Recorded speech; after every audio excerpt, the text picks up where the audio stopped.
pessoal, bem-vindo à segunda aula. Agora a gente vai falar um pouco, desde o marketing de atração até o diagnóstico que a gente vai fazer, que são fases que antecedem o nosso planejamento. Como que a gente vai atrair as pessoas? Não basta só chegar e falar, eu sou bom em uma coisa, eu sou bom naquilo, eu sou bom em outra coisa. A gente precisa mostrar para elas, né?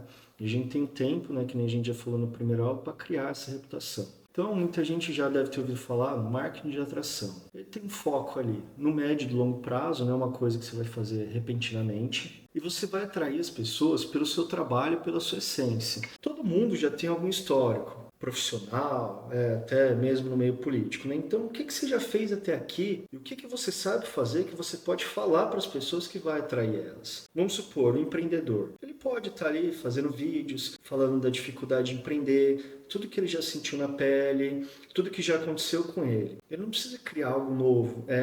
Eu, André, não sei nada de educação, mas eu vi que é um problema na cidade, então eu vou tentar falar disso. Eu não tenho autoridade nisso, eu não tenho conhecimento suficiente. Consequentemente, se eu for falar disso, as pessoas vão perceber que eu não estou preparado. Porém, um empresário, né, falando dos problemas para empreender, que viveu na pele, que sabe aquilo, a hora que ele falar, as pessoas vão perceber que ele sabe, que ele entende do que está falando. Então é isso. O que você já fez até hoje, que você tem autoridade no assunto, que você pode falar que vai fazer sentido para as pessoas e que elas vão querer te acompanhar, né?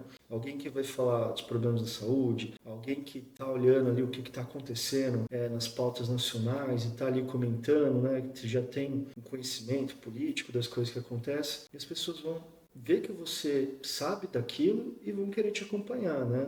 Aqui a gente precisa também diferenciar duas coisas, porque tem o que eu quero dizer e tem o que as pessoas querem escutar. Até hoje em dia, né, acho que se todo mundo, principalmente da direita, for falar o que pensa, vai ser cancelado, né? Com essa cultura toda do cancelamento que tem hoje. Mas a gente precisa pensar, o que eu quero dizer, né? Então, as pautas ali que eu entendo, as coisas que me atraem, que eu tenho aquela vontade, a ânsia de debater sobre elas e o que as pessoas querem escutar. E é o que está nessa intersecção que eu vou usar. Porque nem tudo que eu quero dizer as pessoas querem escutar. E nem tudo o que as pessoas querem escutar eu quero falar. Então eu preciso achar esse meio termo. É esse meio termo que tem relevância. E aí que vem a importância do diagnóstico. Então tá, como é que eu vou selecionar isso, né? E a primeira coisa que a gente precisa fazer é levantar ali o contexto da região e do estado que a gente vai trabalhar. Então eu vou ir lá buscar. Quais as principais dores do eleitor? A saúde, a educação, o que mais preocupa eles? Então eu vou pesquisar. Eu posso ver isso pela mídia. Ano passado a gente teve campanha para prefeito, então vários candidatos ali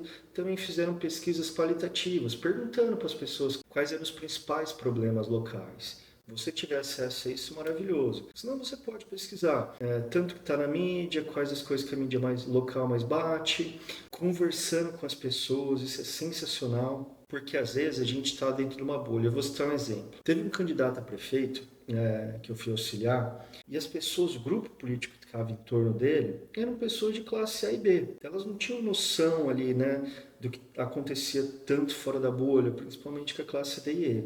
Em uma campanha para prefeito, você precisa conquistar todo mundo. E as pessoas falando, é o problema a saúde, tem a vaga em creche também. Mas aí eu falei, peraí, a gente está discutindo isso aqui dentro de uma bolha, né? Então vamos perguntar para fora da bolha. A gente saiu fazendo algumas perguntas, mirando ali mais o público DE, e a gente teve uma resposta assim do transporte público em uma cidade pequena. E a galera ali falou: não, mas aqui é uma cidade pequena, o transporte público não pega tanto. Calma. Falamos com as pessoas, muita gente falou disso. Aí a gente pegou o candidato, um videomaker, e mandou ele para um terminal lá, para uma central de ônibus, para entrevistar as pessoas. E as pessoas começaram a falar: é uma cidade pequena, as coisas não são longe, mas também não dá para ir a pé, eu não tenho outro meio de transporte, demora. Tem dia que eu fico mais de uma hora aqui esperando, porque como as pessoas não dependem tanto do transporte, você não tem tanto ônibus indo para lá e para cá. Beleza, postando o vídeo, explodiu.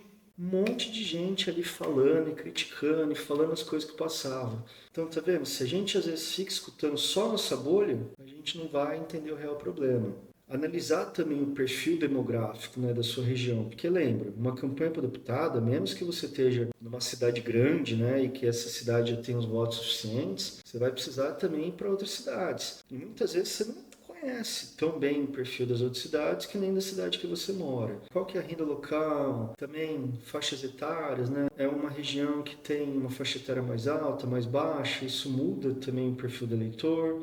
Então, todas essas informações são importantes. E analisar, olhar para o resultado das últimas eleições, né? Então, quem que fez mais votos aqui na minha região? Tanto ali para prefeito, tanto ali para presidente, para governador, para senador, que mostra o lado mais ideológico da região, como também para os últimos deputados que foram eleitos. Então, eu vou pegar na minha região quem foi eleito ali, quem fez mais votos, pega ali os 10 primeiros e tenta entender o que essas pessoas fizeram. Que tipo de campanha elas fizeram, o que elas prometeram, qual que era o discurso delas. E isso você vai conseguir ter uma ideia legal do que o seu eleitor está querendo, porque já foi validado na urna por outros candidatos. E também para entender, porque podem ser as mesmas pessoas da última eleição que você vai concorrer agora. O candidato que já ganhou lá, né? Hoje ele já é deputado. O que ele fez e o que eu vou fazer de diferente para conquistar esse público que ele já conquistou? Porque é muito mais fácil, ele já conquistou uma vez, as pessoas votarem de novo nele. Como que eu vou tirar o meu diferencial dali para pegar os votos dele? E se a gente, lógico, né, tiver condições ali de também mandar fazer uma pesquisa, o ideal seria a gente conseguir, né, via ou você mesmo candidato, ou às vezes o diretório estadual, né,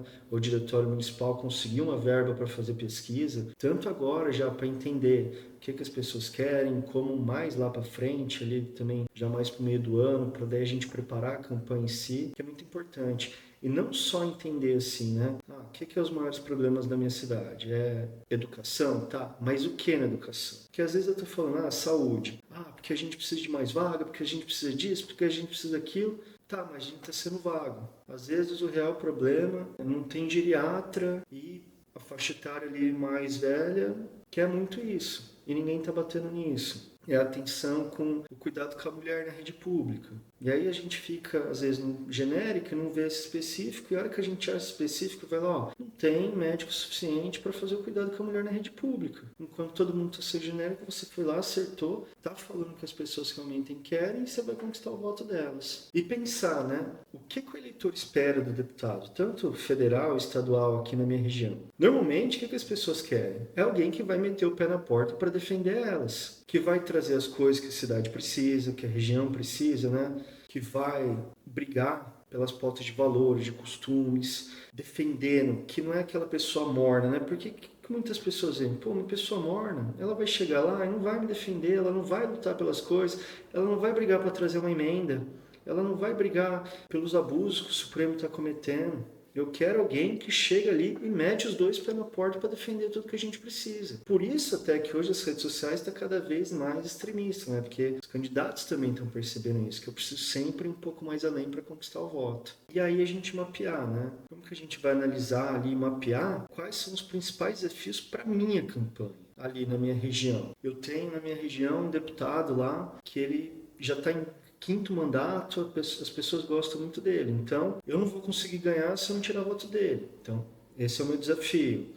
O meu desafio é que o prefeito da minha cidade vai apoiar um deputado, vai colocar muito dinheiro nele, e esse cara não é deputado ainda, mas ele vai vir forte. Então, o que eu preciso fazer? Então é isso, mapear as condições, o contexto que a sua região está envolvida, você entender muito bem isso, para não ficar um negócio genérico. Eu percebo muito que muitos candidatos acham que sabem o que precisa ser feito, tem um problema de diagnóstico, não sabem, e aí a hora que vai falar com as pessoas, você não vai ter reputação, porque elas vão ver que você não sabe, elas vão falar, cara, que mundo que essa pessoa vive? Ela não está aqui no dia a dia, ela não tem a noção real.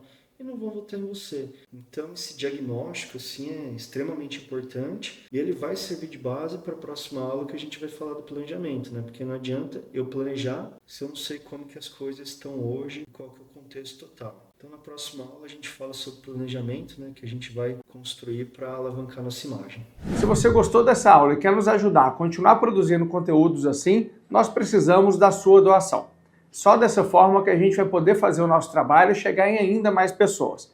Então escaneie o QR Code aqui na tela ou clique no link da descrição e faça uma doação de qualquer valor que você puder.